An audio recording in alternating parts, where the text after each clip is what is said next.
Alright guys, I just want to make this video for Nick and anybody else at the dealership that wants to take advantage of special finance customers.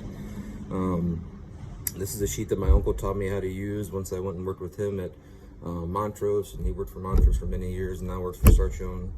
My mother's been in the car business a long time, Heather Marino.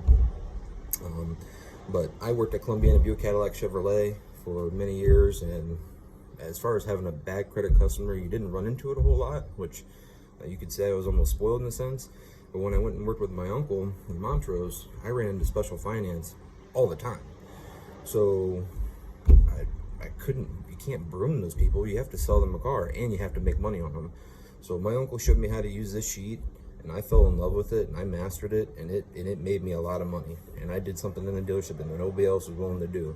So once you've done your needs analysis, you got a credit application, you sniffed out that you might have some credit issues, so you got an app, your manager comes back and he says they're a 560. So that's when you're gonna bust out this sheet.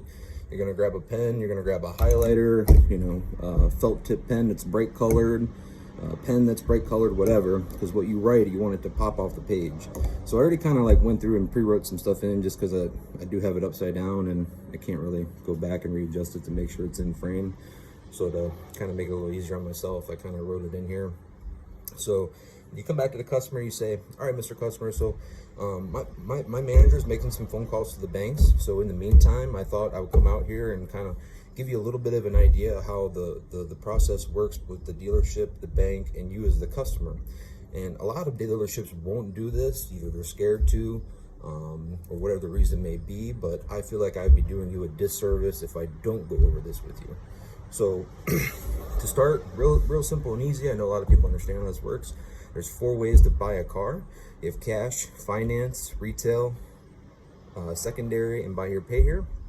So the first one, this is when you give it a big X through it. You would say, we're not talking about cash because we're looking at making payments. The other one, buy here, pay here, you're gonna put a big X through that one. That's the option everyone knows about, but it doesn't do your credit any good. And it's ultimately not gonna be a vehicle that is going to hold up for you, and your payment's going to be through the roof and your credit's not going to go up a bit. So take that back, park it in their parking lot, and let that be their problem. So I want to get you into a secondary loan or a retail finance loan. So follow me over here on retail or finance. They break it down into like a tier system. So an example would be a 740 score would be an A or 1 tier. A 700 score would be a B or 2 tier. A 650 score would be a C or 3 tier, and a 600 would be a D or 4 tier. And you're not going to verbalize the customer's score. You're gonna flip the sheet back towards you, and you're just going to write in what their score was, whatever it was. You're just going to write it in there, and you're going to let them see.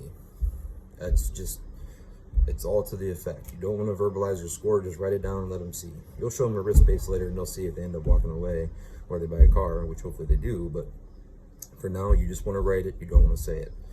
So now with secondary loans, there is some risk involved. So you fall over to the risk circle. Now there are things that we can do to minimize our risk to the banks and better our chances to get you in a vehicle and get you down the road and get you back on the right path, or to establish yourself, or whatever the situation may be. So you come over to this circle and you say, okay, so I have my 4 factors that the bank considers. Imagine these almost like a bar stool. You got 4 legs on your bar stool.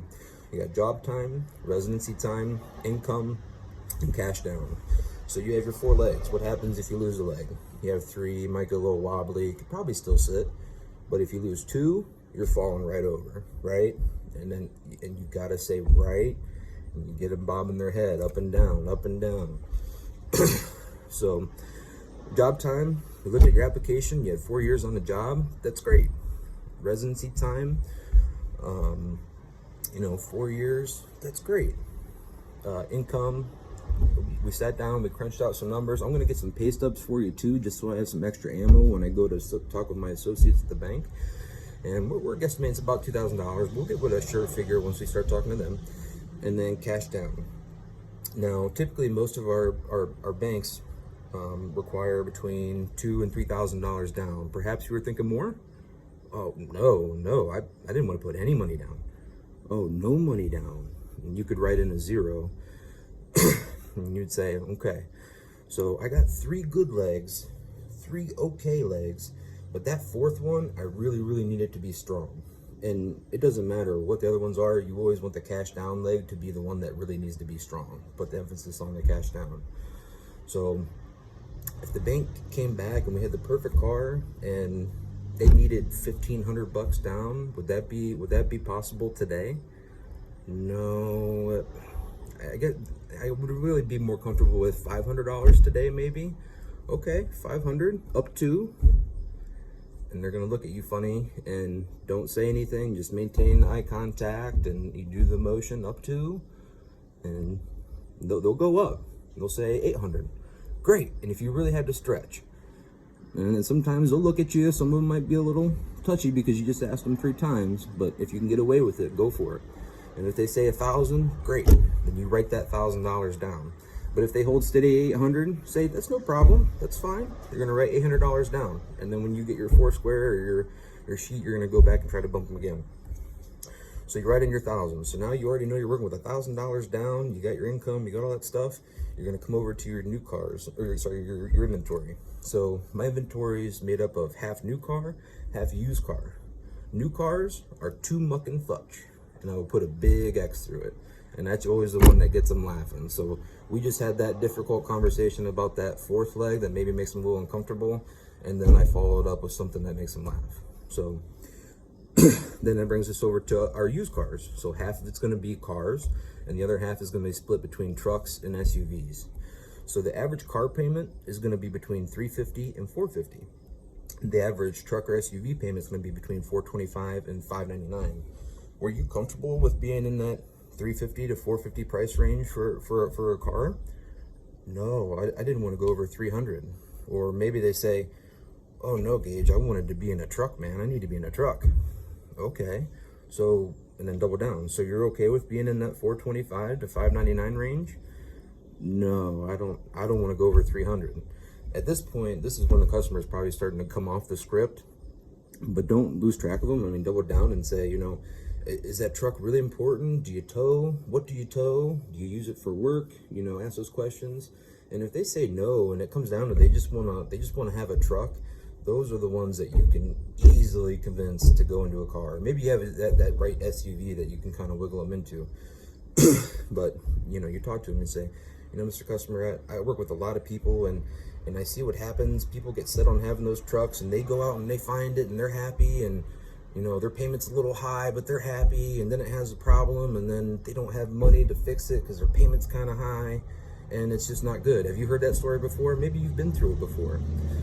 So if they're really dead set on that truck, you're going to come back to the car because you know it's going to be your best shot and you're going to have the most options. So if I can get you to a nice car that's going to start, stop, you're not going to have to worry about it breaking down all the time. It's going to be something newer with lower miles. If I can get you in that 350 to 450 range, would you be comfortable with that? I don't want to go over $300 a month, Gage. Okay, I understand. So if I can get you into a car today at $300 a month with $1,000 down, can I earn your business? Yes. You strike an X, draw a line. Great. Give me a signature on that page, and I'm going to take this to my manager, and I'm going to start making some phone calls and go to work for you. And then you're right out the door. So now you come back to your manager. You got $1,000 down. You bumped him on payment. Maybe you bumped him on payment. You bumped him on money down, and you brought down their standards as far as their expectation of what their payment or maybe what the vehicle they're going to get is going to be, because that's usually the biggest problem, is that their expectations are sky high and you got to bring them down a little bit. So I hope this helped you guys. If anyone has any questions, you want some more advice, maybe somebody gives you an objection that, you know, you're like, oh man, I don't know how I'd approach it with this, and you get stymied, believe me, we've all been there before. Let me know. I got work tracks on my head for days, so hopefully it helps you guys. Good luck. Good selling.